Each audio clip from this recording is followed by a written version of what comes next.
کیا سگریٹ پینے سے وضو ٹوٹ جاتا ہے؟ نہیں ٹوٹتا. نسوار لگانے یا گٹکا کھانے سے وضو ٹوٹ جاتا ہے؟ نہیں ٹوٹتا. کیا عورت کو ہاتھ لگ جائے یعنی ٹچ ہو جائے تو کیا وضو ٹوٹ جاتا ہے؟ حنفیوں کے نزدیک وضو نہیں ٹوٹتا. کیا گالی دینے یا گانے سننے سے وضو ٹوٹ جاتا ہے؟ نہیں ٹوٹتا. کیا بغیر وضو مسجد میں داخل ہو سکتے ہیں؟ جی ہاں، داخل ہو سکتے ہیں. کیا کپڑے تبدیل کرنے سے وضو ٹوٹ جاتا ہے؟ نہیں ٹوٹتا. کیا ایک ہی وضو سے 5 نمازیں ادا کر سکتے ہیں؟ بالکل کر سکتے ہیں اگر واقعی اس کا وضو قائم ہے تو. جو وضو کی حالت میں انتقال کر جائے تو کیا اسے شہید کہا جائے گا؟ جی ہاں، جو وضو کی حالت میں فوت ہو اس کو شہادت کا رتبہ ملتا ہے. جو بعد طہارت سویا اور مر گیا، وضو کر کے سویا فوت ہو گیا، وہ بھی شہید. ایک ہاتھ سے سر کا مسح کر سکتے ہیں؟ ہو جائے گا مسئلہ. سر کا مسح کیسے کرنا چاہیے؟ سنت تو یہ ہے کہ جیسے کہ دونوں ہاتھ تر ہیں اور سیدھے یہ ہاتھ ملا کے اس طرح لے جائیں کہ ہر بال جو ہے یہ اس پر تری پہنچے پانی کی.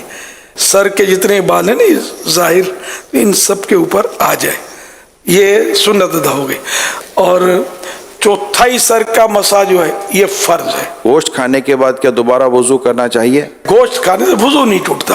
اونٹ کا گوشت کھایا تو مستحب ہے کہ وضو کر لے، وضو ٹوٹتا نہیں اس سے بھی. وضو کے دوران منہ، ہاتھ یا پاؤں ایک بار دھویا تو کیا وضو ہو جائے گا؟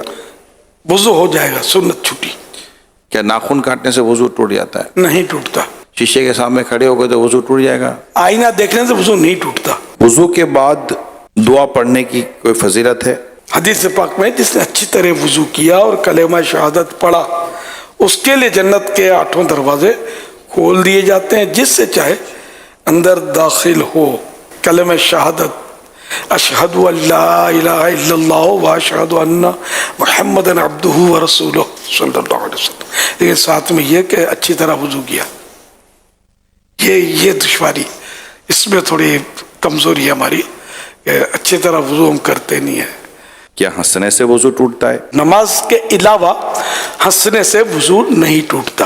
اور نماز میں پھر یہ کہ بالغ جاگتے میں نماز کی حالت میں، کہ بعض اوقات نماز میں نیند بھی آ جاتی ہے، تو بالغ جاگتی حالت میں سجدے والی نماز میں جن میں سجدے ہوتے ہیں ان میں اگر زور سے ہنسا، قہقہ جس کو بولتے ہیں، قہقہ لگا کر ہنسا تو اس کا وضو ٹوٹے گا. ورنہ اتنا ہنسا کہ خود اپنی آواز سنی، دوسرا نہ سنے، اتنی آواز نہیں نکلی تو وہ نماز ٹوٹی، وضو نہ ٹوٹا.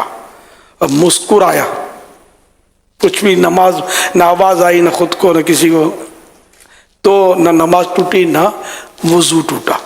بھئی جتنے سوالات ہوئے جس میں آپ نے فرمایا وضو نہیں ٹوٹتا، لیکن اب اگر کچھ ایسے معاملات ہیں جیسے قہقہ لگانا یا گالی بکی کسی نے یا جو ہے وہ عورت کو ہاتھ ٹچ ہو گیا تو وضو اس کے بعد کر لینا یہ مستحب بھی ہے یا نہیں ہے؟ گالی دینا، غیبت کی، قہقہ لگانا، جھوٹ بولا تو یہ مستحب ہو جائے گا کہ وضو کر لے اور توبہ